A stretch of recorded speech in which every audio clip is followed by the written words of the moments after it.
अस्सलाम वालेकुम दोस्तों, आज की वीडियो में हम सेल के बारे में जानेंगे। सेल होता क्या है, सेल का स्ट्रक्चर क्या है, जो बड़े ही आसान तरीके से हम पढ़ेंगे। इसमें डिफरेंट जो चीज़ें हैं, सेल मेम्ब्रेन क्या है, सेल वॉल क्या है, माइटोकॉन्ड्रिया क्या है, न्यूक्लियस क्या है, डिफरेंट डिफरेंट चीज़ें ये सारी हम इंशाल्लाह बड़े आसान तरीके से आज पढ़ेंगे। और इसके अलावा सेल के फंक्शंस क्या हैं। चलें वीडियो स्टार्ट करते हैं। सेल। अच्छा जी। सेल बेसिकली एक लैटिन वर्ड जो है ना हमारा सेलुला, उससे जो है ना वो निकला है। ठीक है, एक लैटिन वर्ड है सेलुला, जिससे निकला है, जिसका मतलब है स्मॉल रूम्स। ठीक है जी, छोटे छोटे कमरे, स्मॉल रूम, इसका लफ्जी माना बनता है। अच्छा जी, अब सेल है क्या? सेल जो है एक बेसिक यूनिट ऑफ लाइफ है। ठीक है, स्मॉलेस्ट यूनिट ऑफ लाइफ है। यानी सबसे छोटी इकाई है हमारे जिस्म की। मिसाल के तौर पर एक आपको जिस तरह बड़ी बिल्डिंग नज़र आती है, अगर कोई कोई बड़ी इमारत नज़र आती है, तो उसमें जो है ना वो हम लोग देखते हैं कि वो उसकी वो किन चीज़ों से मिलकर बनी है। तो बुनियादी तौर पर वो ईंटों से मिलकर बनी है। ठीक है, हमारा जो पूरा इंसानी ढांचा आपको नज़र आ रहा है, इंसानी जिस्म जो नज़र आता है, ये जिस छोटी इकाई से, जिस एक बुनियादी इकाई से मिलकर बना है, उसे जो है वो सेल कहते हैं। अब ये बड़े छोटे छोटे से होते हैं, इसको जो है वो माइक्रोस्कोप की मदद से देखा जा सकता है। और इस तरह से ट्रिलियंस ऑफ सेल्स जो है ना, जब मिलते हैं तो हम इंसान जो है वो बनते हैं। अच्छा जी, अब ये जो सेल होता है, आपको पता चल गया, इसमें स्मॉलेस्ट और बेसिक यूनिट है लाइफ का। और ये जो हमारे ज़िंदगी के भी जितने भी प्रोसेस, लाइफ के जितने भी प्रोसेसेस हो रहे होते हैं, डिफरेंट केमिकल रिएक्शंस हो रहे होते हैं, डिफरेंट चेंजेस आ रही होती हैं बॉडी में, ये सारा जो है इसके पीछे सेल जो है ना ये जिम्मेदार है। अच्छा, अब ये चूंकि एक स्मॉलेस्ट यूनिट है, इनसे मिलकर ही जो है ना वो हम लोग बनते हैं, पूरा एक इंसान बनता है। तो इसे जो है वो बिल्डिंग ब्लॉक्स बोला जाता है। ठीक है जी, बिल्डिंग ब्लॉक्स ऑफ लाइफ भी बोला जाता है सेल्स को। अच्छा जी, सेल को जो है ना वो डिस्कवर किया था रॉबर्ट हुक ने, एक बायोलॉजिस्ट था। इसने जो है इसे डिस्कवर किया था 1665 में। ये याद रखिएगा आप, एमसीक्यू के लिए बड़ी ज़रूरी हैं चीज़ें, बिल्डिंग ब्लॉक्स। और ये जो रॉबर्ट हुक का नाम है, ये सारा बड़ा ज़रूरी है। अच्छा जी, अब जो हमारी बॉडी है, ये भी डिफरेंट जो है ना वो यानी कि जो सेल्स हैं उनसे मिलकर बनी है। और ये जो सेल्स हैं, ये इनकी डिफरेंट डिफरेंट शेप्स होती है, और डिफरेंट डिफरेंट इनके जो है ना वो साइज होते हैं।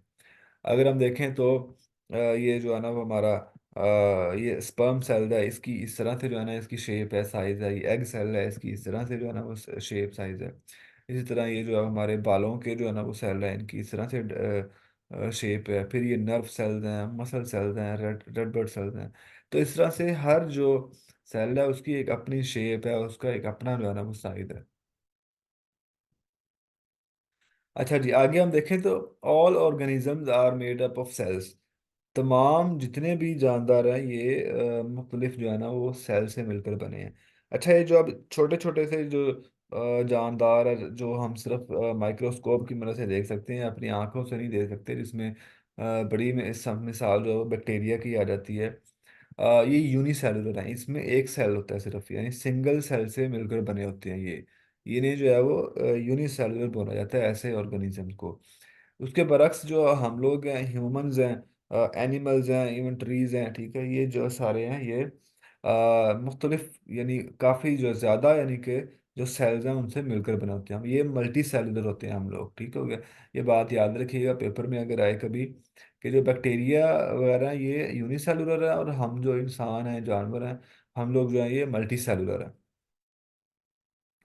अच्छा जी, scientist concluded that the average human body contains approximately 37.2 trillion cells. ठीक है जी, ये जो फिगर है ना वो याद रखिएगा, 37.2 ट्रिलियन सेल से मिलकर जो है ना वो हमारा जिस्म जो है वो बना होता है।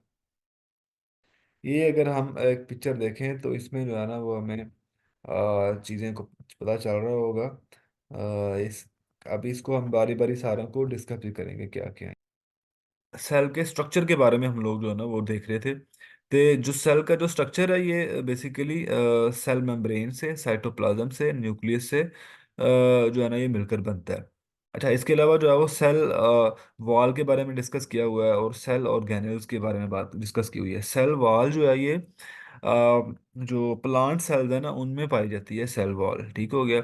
इस तरह सेल ऑर्गेनल्स क्या हैं जी, ये जो सेल ऑर्गेनल्स यानी कि जो ये जो डिफरेंट यानी कि ये जो सब्सटेंसेस आपको नज़र आ रही है ना, ये इसमें जो है वो ये गोल्गी बॉडीज आपको नज़र आ रही है, माइटोकॉन्ड्रिया, ठीक है, ये लाइसोसोम, डिफरेंट चीज़ें जो नज़र आ रही हैं, ये सारी जो है इन्हें सेल ऑर्गेनल्स बोला जाता है।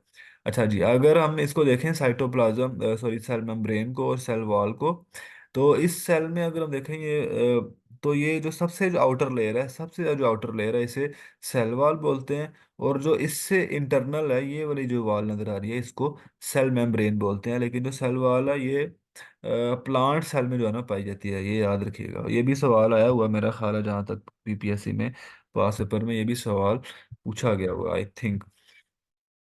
अच्छा जी, उसके बाद अगर हम देखें तो सेल मेम्ब्रेन क्या होती है? सेल मेम्ब्रेन वही है जो मैंने आपको बताया।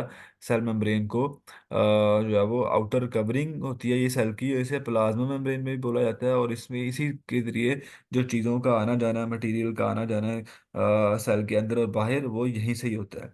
और इसमें जो है ना छोटे छोटे से होल्स होते हैं, सुराख होते हैं, जिनकी वजह से जो चीज़ें हैं उनका आना जाना जो है ना वो होता है। अच्छा जी, सेल वॉल की बात की जाए अगर हम, cell wall is present exclusively in plant cells, ठीक है, ये वाली हमने बात की पहले। तो अब ये भी जो है वो सबसे आउटर लेयर है, ठीक है, मोस्ट आउटर लेयर यानी कि जो होती है, ये प्लांट सेल में पाई जाती है। बेसिकली इसका भी काम वही है, प्रोटेक्शन करना, सपोर्ट करना।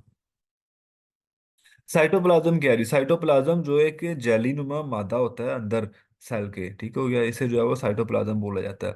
अब इसमें क्या होता है जी, ये वाटर का, साल्ट का और डिफरेंट जो मालिक्यूल्स हैं उनसे ये मादा बना, यानी सेल के अंदर जो एक मादा नुमा जो चीज़ है, ये जो जेली लाइक सारा एक मादा सा है उसमें, उसे जो है ना वो साइटोप्लाज्म बोला जाता है।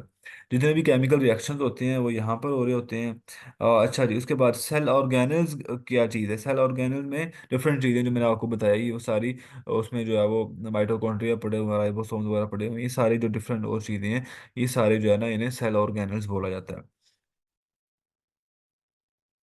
अच्छा जी, अब न्यूक्लियस क्या होता है? ये भी हमने देखा था, ये कैरी कंट्रोल सेंटर है सेल का। और जितने भी आपकी जो विरासती जो जेनेटिक मटेरियल है, जो है जो यानी कि जो माँ बाप से खसूसियात आगे बच्चों में ट्रांसफ़र होती हैं, वो बेसिकली उसका जो है ना ये जिम्मेदार है। और क्या करता है जी ये,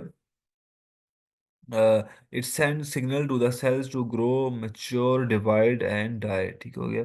सेल को जो है ना ये सिग्नल देता है कि वो मेच्योर हो, ग्रो हो। अब सिंपल आप इसको यही इस तरह से याद रखें कि ये क्या है जी, कंट्रोल सेंटर है सेल का।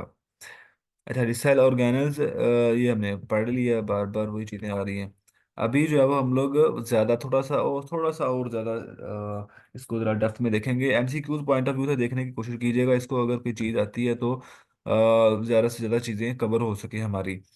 अच्छा जी, सबसे पहले न्यूक्लियोलस की बात अगर हम करते हैं, तो न्यूक्लियोलस जो है ना ये बेसिकली जो न्यूक्लियस होता है हमारा, न्यूक्लियस के अंदर ही जो है ना वो एक न्यूक्लियोलस होता है, ठीक है, ये जिस तरह से न्यूक्लियस है, तो न्यूक्लियस के अंदर ये छोटा सा जो ये जो नज़र आ रहा है, इसे जो है वो न्यूक्लियोलस बोलते हैं, ठीक हो गया। ये क्या करता है जी, ये ओवरऑल जो न्यूक्लियस के फंक्शन है उन्हें जो है ना वो कंट्रोल कर रहा होता है। और जो सेलुलर रिप्रोडक्शन है उसको देख रहा होता है। अच्छा जी, न्यूक्लियर मेम्ब्रेन है, ये क्या करती है, जो न्यूक्लियस के गिर्द यानी कि जो एक मेम्ब्रेन होती है, उसे जो है ना वो न्यूक्लियर मेम्ब्रेन बोला जाता है। अच्छा जी, क्रोमोसोम्स की बात की जाए तो हर जो सेल है उसमें जो है वो 23 पेयर्स होते हैं क्रोमोसोम के, ये बात याद रख लीजिएगा, पेपर में अगर आए कहीं तो ये आपको पता होनी चाहिए। अच्छा, क्रोमोसोम से ही जो है ना ये डिटरमिन होता है कि जो इंडिविजुअल है वो उसके जेंडर क्या होगी, वो मेल होगा या फीमेल होगा, जो भी। अब ये मजीद इसमें हमने डेप्थ में नहीं जाना, ये डॉक्टरी की लाइन आ जाएगी, हमने बस बुनियादी बुनियादी चीज़ें से देखनी है। एंडोप्लाज्मिक रेटिकुलम क्या होता है जी? Endoplasmic reticulum is involve in the transportation of substances, ठीक है जी, चीज़ों सेल में जो चीज़ों की ट्रांसपोर्टेशन है उसको देखता है। और जो इसका मेन रोल है लेकिन वो मेटाबॉलिज्म है, कार्बोहाइड्रेट्स की, इसके अलावा प्रोटीन वगैरह की, लिपिड्स वगैरह की, इसकी जो डाइजेशन है उसमें जो है ना ये, यानी उससे जो एनर्जी निकलने का प्रोसेस है, वो उसमें जो है ना ये सारा ये अपना रोल प्ले करता है। अगर हम यहाँ पर देखें तो ये आपको जो है वो नज़र आ रहा होगा, ये न्यूक्लियोलस है, ये हमारी सेल वॉल होगी, ठीक है। और ये मज़ीद भी कुछ चीज़ें, ये साइटोप्लाज्म है। मज़ीद अभी हम चीज़ें जो है वो हम पढ़ेंगे तो फिर दोबारा इसके ऊपर आएंगे। गोल्गी बॉडीज़ क्या होती हैं? अच्छा, यहाँ से देखें अगर हम, तो ये गोल्गी बॉडीज़ है, ठीक है जी, ये ठीक है, गोल्गी बॉडीज़।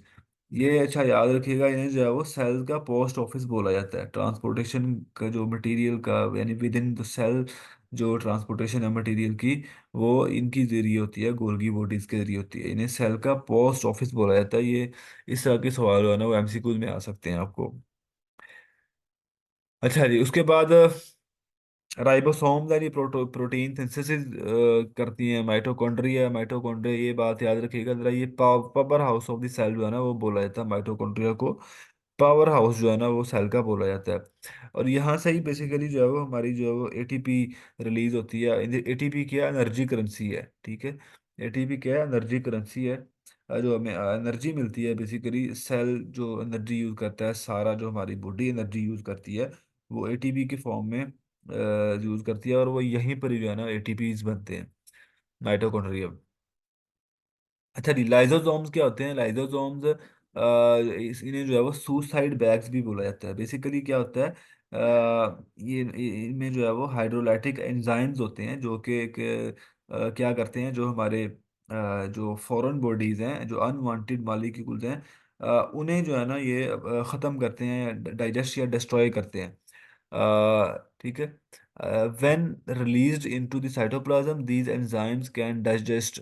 अच्छा, ये क्या करते हैं खुद भी जो है ना, यानी कि अपने आप को भी ये नुकसान दे सकते हैं, ठीक है। खुद यानी कि सेल को ही जो है ना ये ख़त्म भी कर सकते हैं। तो यानी कि फ़ायदे वाला काम है बेसिकली। तो यानी कि फ़ौरन जो चीज़ें आती हैं उन्हें ये ख़त्म करते हैं, लेकिन बाज़ दफ़ा जो है ये जो सेल है इसे भी नुकसान पहुंचा सकते हैं। तो इसीलिए इन्हें जो है वो सुसाइड बैग्स भी बोला जाता है। क्लोरोप्लास्ट की बात की जाए तो ये भी जो है प्राइमरीली ऑर्गेनेल्स फोटोसिंथेसिस में जो है ना ये यूज होते हैं। वैक्यूल्स क्या होते हैं? ये इनमें जो है फूड और वाटर वगैरह जो डिफरेंट मटेरियल है ये स्टोर होता है। अगर हम यहाँ से देखें तो आपको नज़र आया होगा, ये जो है, ठीक है, इसमें जो है फूड और वाटर वगैरह डिफरेंट जो चीज़ें हैं ये यहाँ पर स्टोर होती हैं।